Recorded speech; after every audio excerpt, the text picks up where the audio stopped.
9h11, o ministro da Fazenda, Fernando Haddad, fala em São Paulo. Vamos ouvi-lo. De valores reais. Então, isso foi resolvido dessa maneira. Embora, mesmo nesse caso, o presidente tenha pedido para, a partir da nossa volta da COP, nós programarmos uma reunião com os municípios para endereçar esse assunto da melhor maneira possível. Há alguns municípios inadimplentes e nós queremos endereçar algum tipo de solução. No caso dos setores, o que houve foi o seguinte: quando se aprovou a reforma da Previdência, em virtude do fato de que você restringiu direitos previdenciários de um conjunto expressivo da população, relação à idade mínima, tempo de contribuição, o legislador fez constar da reforma da Previdência um dispositivo que não permitia mais benefícios fiscais para empresas, justamente para combater o déficit da Previdência, do lado da despesa e do lado da receita, que é o caso agora. Além desse dispositivo constitucional que consta da reforma da Previdência, há um outro dispositivo constitucional, também de uma emenda constitucional, que determina ao Poder Executivo a revisão de todos os benefícios fiscais em 8 anos. Então, nós, em linha com o nosso discurso desde o começo do ano, a União perdeu 1,5% do PIB de arrecadação, né, em virtude do aumento do chamado gasto tributário. É um conjunto enorme de leis, abrindo mão de receita, abrindo mão de receita, abrindo mão de receita, e nós estamos agora com um desafio de fechar esse déficit, combatendo o gasto tributário, seguindo a determinação constitucional de revisão dos gastos tributários. É o que nós estamos fazendo, é o que nós vamos continuar a fazer. Nós ainda temos o ano 2024 para fazer uma revisão de outras despesas tributárias importantes que estão comprometendo a saúde financeira da União e dos estados e municípios. Porque quando a União perde receita, ela deixa de repassar para a FPE e o FPM aquilo que é direito de estados e municípios, razão pela qual eles também estão sofrendo as consequências desse processo que começou 10 anos atrás e não parou até hoje. Então nós temos que dar uma parada, um freio de arrumação nisso, observar todas as despesas tributárias, desculpe,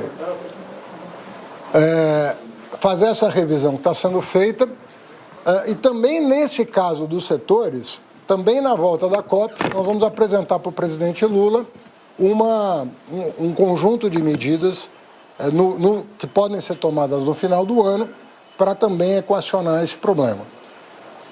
Algumas questões estão pendentes e nós temos que observar como o Congresso vai se posicionar em relação às medidas que a Fazenda endereçou ao Congresso Nacional. Essa semana vocês tomaram conhecimento, o Senado avançou na CAI, né, na Comissão de Assuntos Econômicos, a lei dos BETs e a lei do chamado Fundo dos Super Ricos, que passou a receber uma taxação de 8% sobre estoque e 15% sobre o fluxo. A CAI aprovou por voto de liderança, quase que simbolicamente. A previsão é que terça e quarta da semana que vem essas duas leis cheguem ao plenário, com grandes chances de serem aprovadas em virtude do acordo que foi montado no Congresso Nacional, e vai ficar uma pendência muito importante, que é a MP 1185. A MP 1185 corrige um problema da ordem de 0,4% do PIB, quase 40 bilhões de reais. E é uma falha que está sendo corrigida, que é a chamada subvenção a custeio. A União, sem aprovar nenhuma lei federal, por conta de uma interpretação equivocada, que já foi derrubada pelo Superior Tribunal de Justiça por 9-0, declarou ilegal a subvenção a custeio. Isso acumulou um passivo enorme para as empresas, da ordem de 90 bilhões de reais, né? E nós encaminhamos a MP 1185, que regulamenta isso de maneira adequada. Garante a subvenção ao investimento, mesmo não sendo um incentivo fiscal da União. A gente apoia os estados em promover o investimento, mas restrito àquilo que se deprecia, que é máquinas, equipamentos, imóveis, Então, restrito a isso, e elimina de uma vez por todas a questão da subvenção ao custeio, repito, já declarada ilegal pelo STJ por 9-0.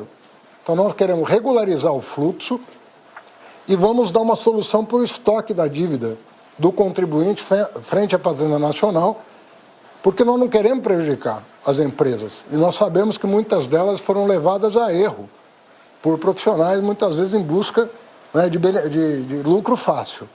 Então, nós vamos corrigir essa distorção e vamos continuar, ponto a ponto dos anexos do Orçamento Federal, combatendo esse tipo de distorção tributária que acaba gerando problemas graves no sistema de concorrência, que as empresas acabam não sabendo o quanto devem e se os seus concorrentes estão tendo a mesma interpretação que elas. Então, você gera um problema de disfunção no sistema de concorrência e um prejuízo enorme para o erário público, que não tem previsibilidade da arrecadação. Então, nós vamos continuar atuando nisso até atingir a meta de equilíbrio que nós vamos perseguir. Nós vamos cair aí 1% do PIB, o déficit previsto no começo do ano para agora. Devemos terminar o ano aí em torno de 1,3%. Lembrando que dentro desse número estão os esqueletos que nós estamos pagando da gestão passada. Estamos pagando uma parte considerável dos 30 bilhões de reais do acordo dos estados em relação ao ICMS sobre combustíveis do ano passado. Gerou um rombo enorme nas contas dos estados. Os estados, só para que vocês tenham uma ideia, perderam 0,8% do PIB de arrecadação por causa da lei complementar 192 e 194 do ano passado. Então, essas distorções não vão nos ajudar a arrumar as contas públicas. Nós temos que encará-las, né, e olhar para elas, tratá-las adequadamente, resolver esses problemas que se acumulam ao longo dos últimos 10 anos, por ordem nas contas públicas, almejando um sistema mais equilibrado. Então, nós estamos lá consignando no orçamento aquilo que foi contratado o ano passado, Bolsa Família, Fundeb, piso da enfermagem. Essas contas precisam ser pagas, foram despesas criadas sem fonte de financiamento, e agora elas precisam ser pagas, e isso vai se fazer, tem que se fazer, inclusive, não só fazendo a despesa crescer menos do que o PIB, previsão no ano que vem, para um crescimento do PIB de 3%, a despesa planejada para o ano que vem vai ficar entre 0,6% e 1,7%. Ou seja, praticamente entre 20% e 50% do crescimento do PIB esse ano. Então, a despesa primária está sendo contida pelo marco fiscal. E agora nós temos que fazer o mesmo, seguindo a determinação constitucional, com o gasto tributário e com o gasto financeiro. Porque nós estamos pagando a maior taxa de juros do planeta, no Brasil, sem necessidade disso. Por isso que o Banco Central vem cortando a taxa Selic e eu espero que continue cortando a taxa Selic. Então, se a gente conter o gasto primário, né, regularizar essa coisa do gasto tributário e baixar a taxa de juros, portanto, o gasto financeiro, nós vamos chegando a um patamar em que a economia vai poder crescer sem inflação, como é o desejo do governo do presidente Lula, que seguiu a orientação da AGU e da Fazenda e impôs esse veto, justamente confiando que até o final do ano nós vamos levar à consideração dele medidas para corrigir essas distorções da maneira que nós consideramos adequada e aguardando que o Congresso Nacional feche o ciclo de apreciação das medidas que a Fazenda mandou para o Congresso por ocasião da remessa do orçamento no dia 31 de agosto. Então, nós vamos seguir esse plano e tentamos antecipar ao máximo para esse ano o pagamento dos esqueletos herdados, sobretudo com os estados e com os precatórios. Estamos aguardando uma decisão do Supremo Tribunal Federal para pagar o calote que foi dado no ano passado nos precatórios, para ver se a gente começa a vida nova, dia 1º de janeiro, com um horizonte mais claro, né, para o próprio Estado brasileiro, mas também para os contribuintes, para os trabalhadores, para os cidadãos, de uma maneira geral. Então é isso que eu queria esclarecer a vocês me colocando à disposição aqui para algum esclarecimento. O senhor falou em inconstitucionalidade da desoneração. O Congresso tem grande chance de derrubar esse veto do presidente Lula. O caminho do governo vai ser o judiciário, vai ser... Eu não gostaria de antecipar uma medida que não foi tomada ainda, né? Nós vamos levar ao Congresso Nacional não apenas as razões do veto, para que haja um entendimento sobre isso, como vamos levar a alternativa ao que foi vetado, que no nosso entendimento é muito mais razoável do que o que foi aprovado. Nós não tivemos a chance de fazê-lo. Todas as vezes que me manifestei sobre isso, pedi para que nós enfrentássemos esse problema depois da promulgação da reforma tributária. Falei várias vezes isso. Falei, vamos aguardar a reforma tributária e, na sequência, a gente tenta resolver esse problema.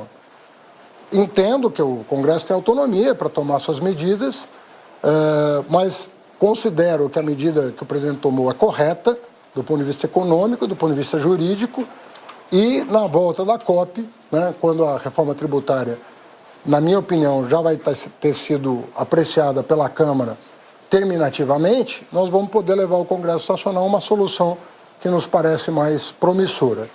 E diante do que nós pretendemos fazer, eu penso que essa questão vai ser pacificada. Eu tenho esperança que nós pacifiquemos o entendimento. Os setores falam demissões a partir da desoneração. Mas falavam em contratações quando foi feita a desoneração, que também não houve, né? Então vamos aguardar aí, nós temos 40 dias até o final do ano, inclusive a vigência da desoneração vai até 31 de dezembro. Eu não estou alheio ao problema que isso pode acarretar, né? Embora o meu papel aqui não é ficar cedendo a chantagem nem a... Eu tenho que ter clareza do que eu tenho que fazer. Cada um tem que fazer a sua parte. Nós estamos fazendo a nossa aqui e nós vamos apresentar uma solução que nos parece a mais adequada para resolver esse problema. E isso já está dito para o presidente Lula, que me pediu que prestasse essas informações. Repito, eu penso que quando o Congresso tomar conhecimento do que nós pretendemos fazer, essa situação vai ficar pacificada. E vai ser exatamente no prazo que nós convencionamos. Depois da aprovação da reforma tributária e da apreciação da 1185, que é a última lei que falta o Congresso apreciar do conjunto de medidas deste ano, nós vamos ter uma situação mais confortável para seguir à frente. Se nós encavalarmos o processo, eu sei que não é simples resolver uma herança desse tamanho. Foram gastos no ano passado quase 300 bilhões de reais para tentar reverter uma situação eleitoral desfavorável ao então governo. Não é fácil colocar ordem nisso. Agora, nós vamos continuar perseguindo a trajetória que foi estabelecida com o presidente Lula desde dezembro do ano passado. Não tem nenhuma novidade no que eu estou falando. Desde dezembro do ano passado, nós falamos assim, nós não vamos deixar de pagar o que foi contratado, ninguém vai perder Bolsa Família, ninguém vai perder... Agora, 9h25, você segue acompanhando a entrevista do ministro da Fazenda, Fernando Haddad. No processo de Covid, onde houve um assassinato em massa, precisam ser respeitadas, nós vamos pagar essas despesas, mas nós vamos ter que combater o gasto tributário que triplicou de 2% para 6% do PIB, num período muito curto. Todos os economistas sérios desse país reconhecem isso como um problema grave, o aumento do gasto tributário.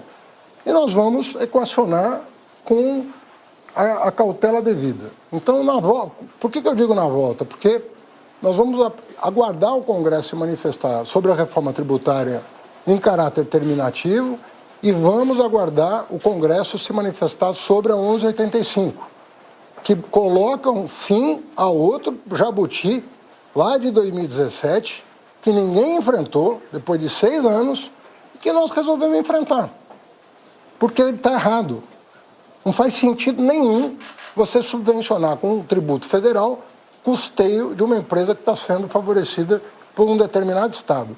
Nada contra o Estado dar ele tem autonomia federativa para fazer o que bem entender com a sua arrecadação, mas isso não pode afetar a arrecadação federal. Está afetando fortemente a arrecadação federal. Esses bilhões de reais que estão sendo colocados no FPM e no FPE diz respeito a isso. a perda de arrecadação oriunda de uma interpretação que o Superior Tribunal de Justiça considerou equivocada, que é a subvenção a custeio. Então, isso tudo é muito técnico, é muito chato falar sobre essas coisas, porque o cidadão comum, né, acaba olhando para isso tudo e é difícil compreender esse emaranhado de decisões que foram tomadas, até porque algumas dizem respeito a questões de 2017, mas eu sei que quem acompanha a área econômica e sabe dos problemas que eu estou tratando, ele sabe que nós precisamos botar ordem nessa história. São 10 anos em que nós estamos incidindo num erro que não está trazendo benefício nenhum para a economia brasileira. E nós vamos fazer isso com a cautela devida e com o diálogo devido e com o respeito devido, tanto ao Judiciário quanto ao Congresso Nacional. Ministro, o senhor falou em medidas possíveis a partir de agora. Eu queria saber se essas medidas são este ano e quais seriam possíveis. E o senhor desde sempre defendeu essa situação de não prorrogar. Apesar do que o senhor falou da AGU, da Fazenda, dos pareceres, o senhor pessoalmente foi quem convenceu o presidente Lula a não prorrogar essa exoneração? Não, foi uma reunião que não contou com a participação de vários ministérios. Mas eu levei ao conhecimento do presidente, obviamente, o parecer da Procuradoria-Geral da Fazenda Nacional e o Advogado-Geral da União fez o mesmo em relação ao entendimento da... Agora 9 horas e 28 minutos. Então, não pode atribuir a mim, mas foi uma reunião com mais ministros. Não tenho nenhuma dificuldade de defender uma tese que eu acho correta. O senhor consegue saber em números o que a desoneração trouxe ao longo dos anos? Tem vários estudos, todos eles disponíveis, inclusive na internet, e todos conclusivos a respeito do impacto, do não impacto que teve na geração de oportunidades, conforme se imaginava à época. Nós estamos falando de uma coisa que foi tomada, uma medida que foi tomada 10 anos atrás, né? E que vem sendo, a cada ciclo, vem sendo prorrogada. Vamos, na volta, vamos apresentar para o Congresso que nos parece uma solução adequada do ponto de vista constitucional e do ponto de vista econômico, né? Inclusive enfrentando outras matérias que padecem do mesmo vício, de não gerar oportunidades econômicas, a não ser distorções no sistema econômico de uma maneira geral.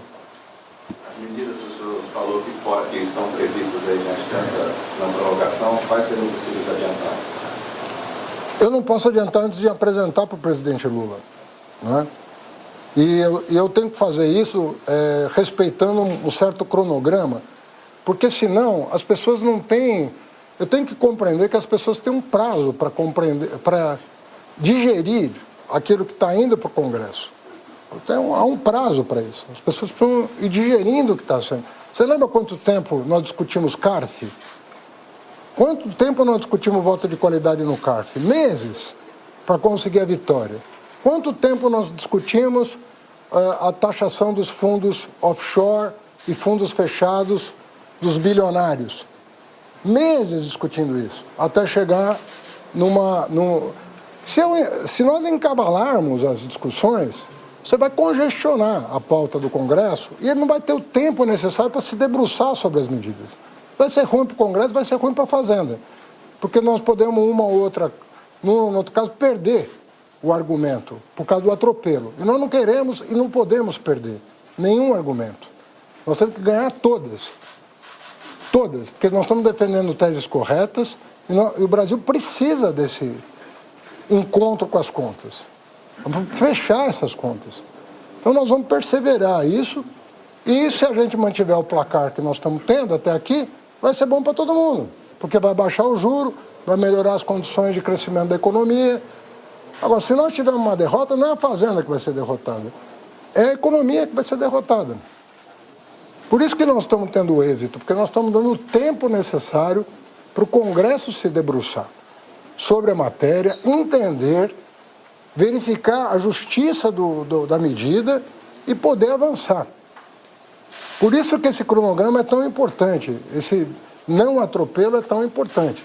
Eu, por mim, corria muito mais rápido, mas eu preciso respeitar os trâmites, entendeu? O Congresso não tem aceitado medida provisória, raramente tem aceitado, eu tenho que respeitar esse conjunto de novidades, né, que não existia no passado. Mudou muita coisa. E a gente tem que se adaptar aos novos tempos, visando o resultado, né, visando o sucesso das medidas. Se a gente derrubar 1% do PIB, o déficit projetado para esse ano, é um passo, mas não é suficiente. Nós sabemos que nós precisamos avançar mais, porque ainda nós estamos numa zona de desconforto, e nós vamos buscar uma zona de conforto para a trajetória das variáveis macroeconômicas se acomodarem. Juro elevado, déficit elevado, isso tudo tem que ser corrigido e no menor prazo de tempo possível. São medidas rígidas, né? E o senhor está justificando pelo ajuste das contas, já que o senhor falou na série de medidas e nos trabalhos temporários, a reforma tributária já tem agora estados anunciando praticamente todo o aumento de ICMS. Falta, talvez, criatividade na gestão pública brasileira, porque quando tem uma medida para desonerar, para de alguma forma desafogar, já coloca-se outra para compensar, ou seja, o Estado, os entes não querem perder de forma alguma. Isso tira a eficácia de algumas medidas de todo o trabalho? Eu acredito que há um mal entendido em relação a essa afirmação. Eu vou explicar por quê. Os governadores, eles foram afetados por uma medida populista no meio do ano passado, que foram as leis complementares que tomaram deles o ICMS sobre combustíveis. Tomaram na mão grande. Ninguém ali participou daquilo. Aquilo foi feito de forma populista, como muita gente denunciou à época, que aquilo era populismo barato, para tentar ganhar voto e ameaçar o processo democrático, e aquilo não ia ter sustentabilidade. Em nenhum lugar do mundo você isenta combustível fóssil de tributos que a água mineral paga.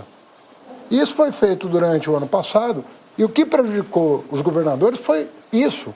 Eu estou dando um dado oficial que eu recebi ontem da Secretaria Extraordinária de Reforma Tributária.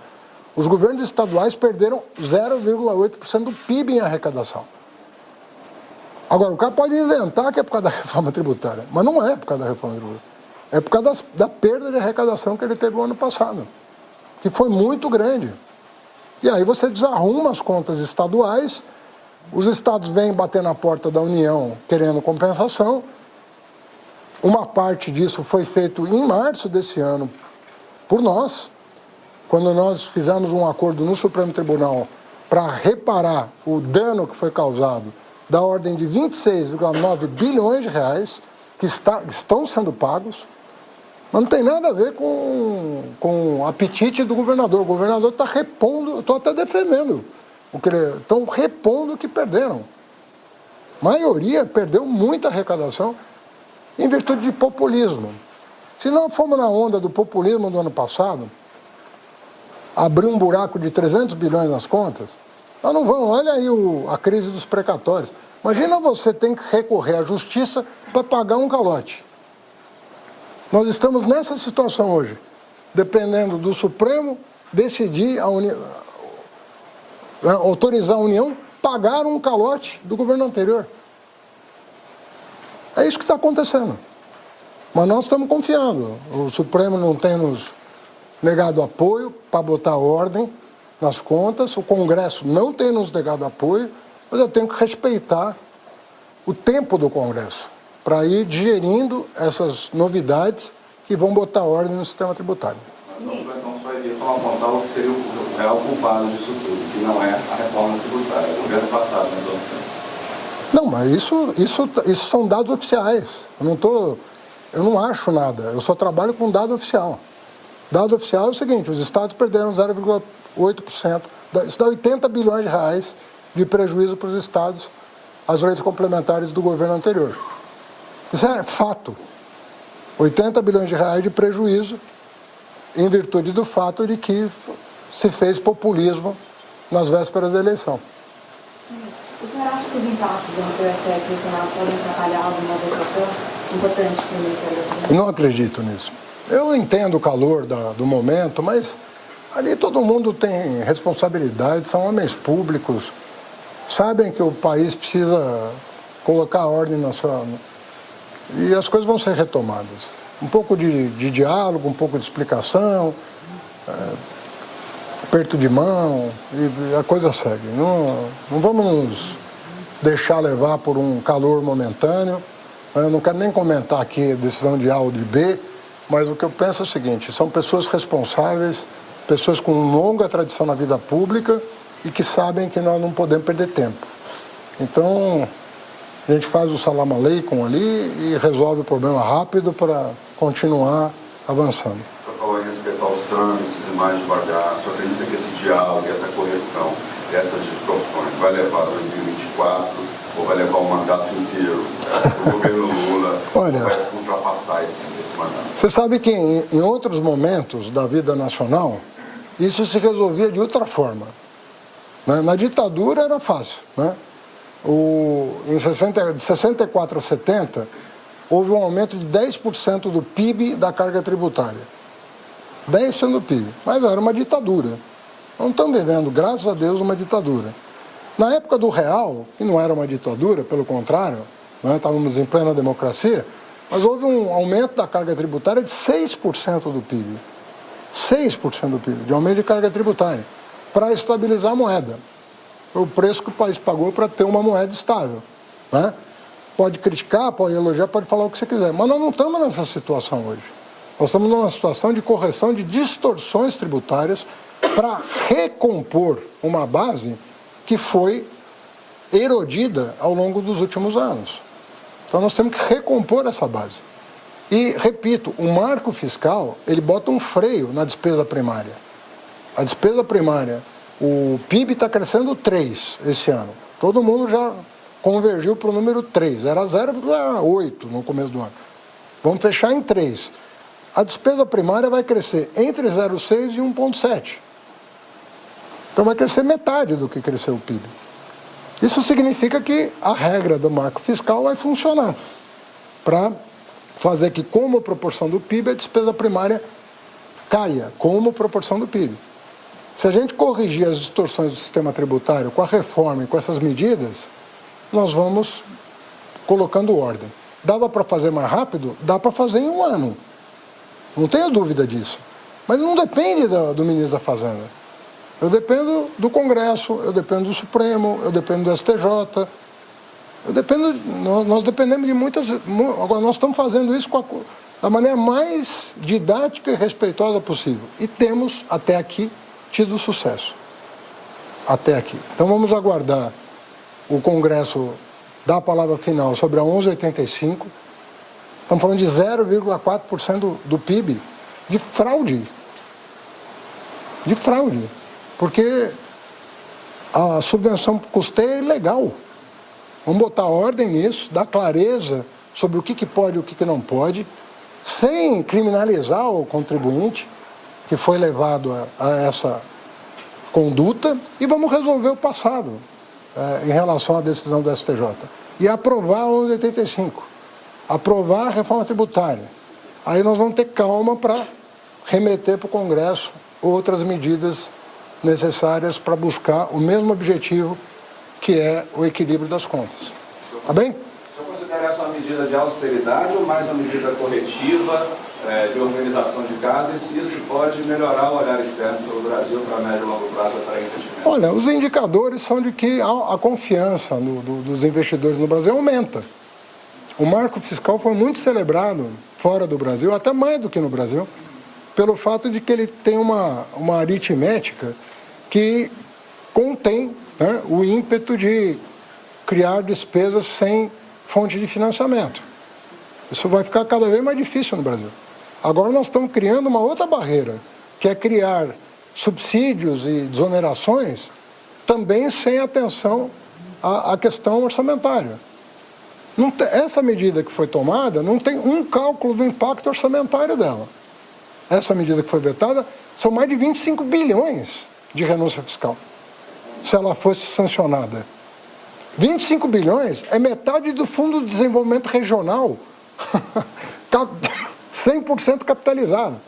O pessoal fala, não, o dinheiro é muito dinheiro que a União vai pôr no Fundo de Desenvolvimento Regional. Essa medida é metade do Fundo de Desenvolvimento Regional. Só que ninguém olha para isso. falar, ó, estão gastando no Fundo de Desenvolvimento Regional. Quando você vai abrir mão de metade disso numa lei que ninguém discutiu com o Executivo, ninguém fala nada. Então hoje a gente tem senso de escala aqui, bota tudo na balança, faz a conta certa. Agora, de novo, eu estou aqui para dizer que o presidente me incumbiu de dizer que na volta da COP nós vamos sentar com o Congresso Nacional para apresentar uma alternativa robusta e vamos discutir com os prefeitos tema específico das prefeituras que não têm fonte própria de receita e que eventualmente estejam com dificuldade de estarem adimplentes com a Previdência Social. Então, isso é uma tarefa que o presidente nos incumbiu de fazer e eu estou dizendo que nós vamos fazer. Olha, eu não posso falar da derrubada de veto, eu não sou deputado nem senador. Eu estou defendendo aqui a medida que o presidente tomou com respaldo da Fazenda e da AGU. Né? Então nós somos seguros em relação à medida que ele tomou. Agora o Congresso, eu espero que nos aguardem para nos ouvir antes de qualquer decisão. E que, de preferência, a gente consiga concluir o ano com a promulgação da reforma tributária, pela qual eu torço e luto diuturnamente, e com a apreciação da última medida que falta para concluirmos esse primeiro ano de ajustes, né? Ajustes que não vão poder parar onde nós estamos. Nós vamos ter que avançar em relação a isso para equacionar o problema que foi herdado. Tá bom? Obrigado. Obrigado, gente.